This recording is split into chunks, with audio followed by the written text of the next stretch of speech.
तो पुनः जो है राजकुमार बनकर जा रहे थे घोड़े पर बैठकर, तो उस खंड में जाने के बाद जाते ही ये पुनः स्त्री हो गए।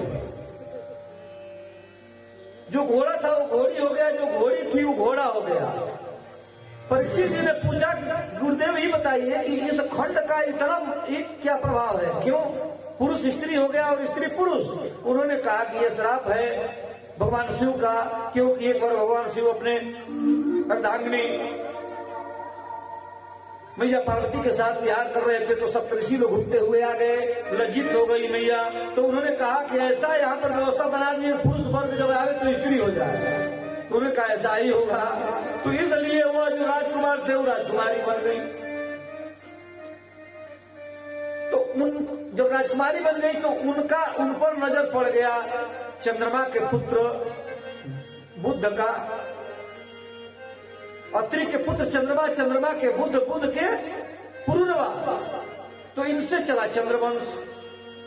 आगे चलकर सूर्यवंश में अम्बरीश, भक्तराज अम्बरीश हुए, जिनकी रक्षा भगवान ने अपना चक्र सुदर्शन लगा करके किया।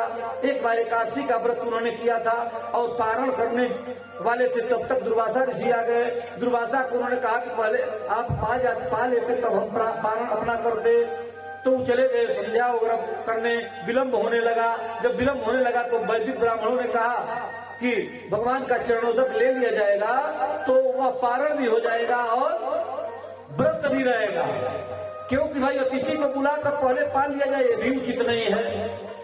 तो वह चरणोदक लिए, लेकिन वो आकर के क्या किए, इन पर क्रोधित हो गए कि अतिथि को बुला करके और तुमने ये नहीं किया, सत्कार नहीं किया।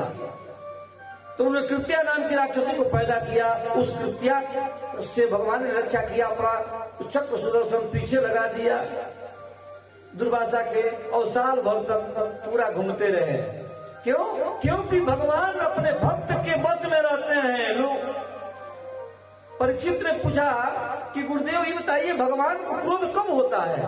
तो उन्होंने कहा कि उनका कोई अपराध कर देगा तो क्रोध उनको नहीं होगा। कब होगा? तो उनके भक्त का जो अपराध कर देगा भगवान के क्रोध रूपी अग्नि में वह जल जाएगा। कैसे? मानस में बाबा लिखते हैं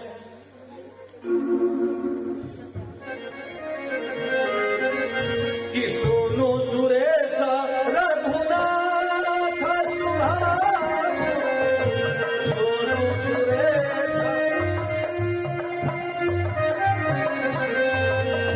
सोनो सुरेश रघुनाथ,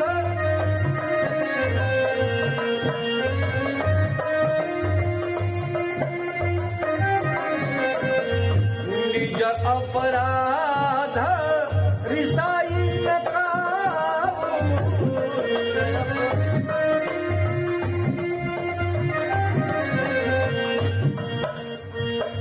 जो अपराध भगत कर करई,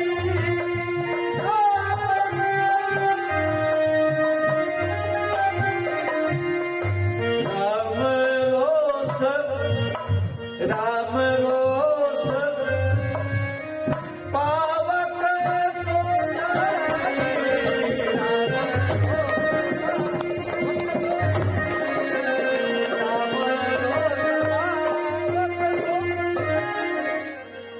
भगवान के क्रोध रूपी अग्नि में वह जल जाते हैं जो भगवान के भक्त का अपराध कर देते हैं। अब तो किसी का कोई किया है? तब उन्होंने कहा कि लोक हुए इतिहास,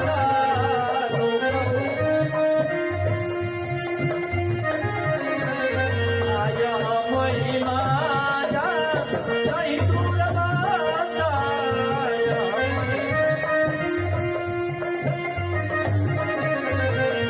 यह महिमा नहीं दूरवासा।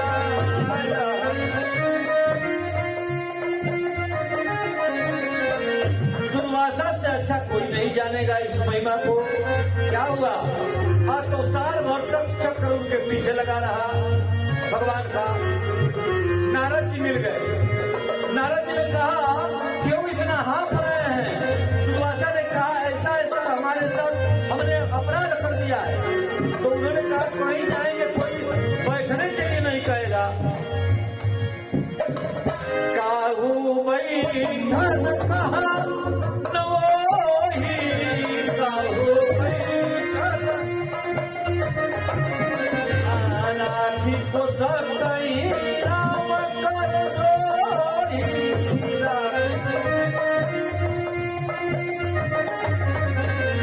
भगवान के बैरी को कौन आसम देगा भाई? आप एक काम करें, जिनका अपराध आपने किया है वहां पर जाए और उनका चरण पकड़ लें। लुकवासा जी भगवान के पास गए। भगवान ने कहा हमारा तो अपराध आपने किया नहीं, आपने तो हमारे भक्त का अपराध किया, तो हमारा भक्त चाहेगा तब ही शांत होगा चक्रधर। पुनः आए दुर्वासा जी, आकर अम्बरीश का चरण पकड़े। अम्बरीश जी उठाए, कहे ये क्या आप कर रहे हैं जी? जब जन्मांत का पुण्य हमारा क्षय हो जाएगा। क्यों भाई? तो आप ब्राह्मण और महात्मा हमारे चरण में गिर रहे हैं। हम राज ऋषि हैं, लोग राज ऋषि के नाम से जानते हैं, भक्त तो हैं लेकिन राजा हैं, क्षत्रिय हैं, आप पैर पर क्यों गिर रहे हैं?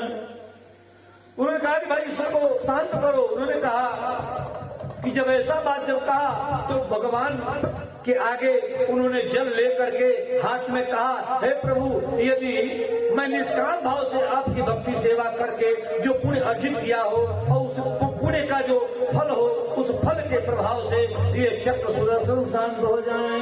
इतना कहते चक्र सुदर्शन शांत हुए और इनका सांस स्थिर हुआ। बोलिए श्याम रामचंद्र भगवान की। इस तरह से पावन चरित्र है, बहुत सुंदर सुंदर बहुत से चरित्र हैं। सूर्यवंश में ऐसे ऐसे राजा हुए महाराज जिनका जोड़ कोई नहीं कर पाया। एक बार मंदाता जी, इन्हीं के जो पिता थे अम्बरीश के, उन मंदाता जी की 50 कन्याएं थी। सौभरी ऋषि 85 वर्ष की उम्र में तपस्या कर रहे थे जमुना के किनारे। उसमें मछलियों को आपस में खेल करते हुए देखा, क्रीड़ा करते हुए। तो इस भाव को देखकर उनके मन में ये भाव जगा कि हम भी विवाह कर दे, हम भी जल क्रीड़ा कर दे। 85 वर्ष की उम्र में दाढ़ी उम्र बढ़ गई, बस सब पाके के सफेद बाल ठीक बा। वहां के बियाह के इच्छा जागल। सौभरी ऋषि चले नहीं मंदाता जी की यहाँ। अब मंदाता जी की आइला की बात कहनी की राजन एगो हमारा इच्छा बा का वहां करी पहले एवं स्वागत होकर जाये। स्वागत कहीं नहीं, स्वागत बात कहीं अब बताई क्या चाहता नहीं। अब तो चाहता नहीं कि हमारे विवाह रौरी एगो कन्या से हो जाए। मंदाता जी कहनी कैसन बा? वहां का विचार करनी कि कौन कन्या होगी जो ऐसे वृद्ध को पसंद करेगी मन में, लेकिन व्यक्त नहीं किए। तो उन्होंने कहा आप जाइए रनिवास में और जो हम पुत्री हमारी आपको पसंद कर लेगी उससे आपका विवाह हो जाएगा, हम दे देंगे, आपको कन्यादान कर देंगे। सौभरी ऋषि गए रनिवास में। आज जब गए तो खूब सुंदर रूप बनाकर गए, तपस्वी थे, महात्मा थे, संकल्प बल से खूब सुंदर राजकुमार बन गए। और जब अंदर गए तो 50 कन्याओं ने कहा कि मैं वरण करूंगी, मैं वरण करूंगी, मैं वरण करूंगी। मंदाता ने 50 कन्याओं का विवाह उनसे कर दिया।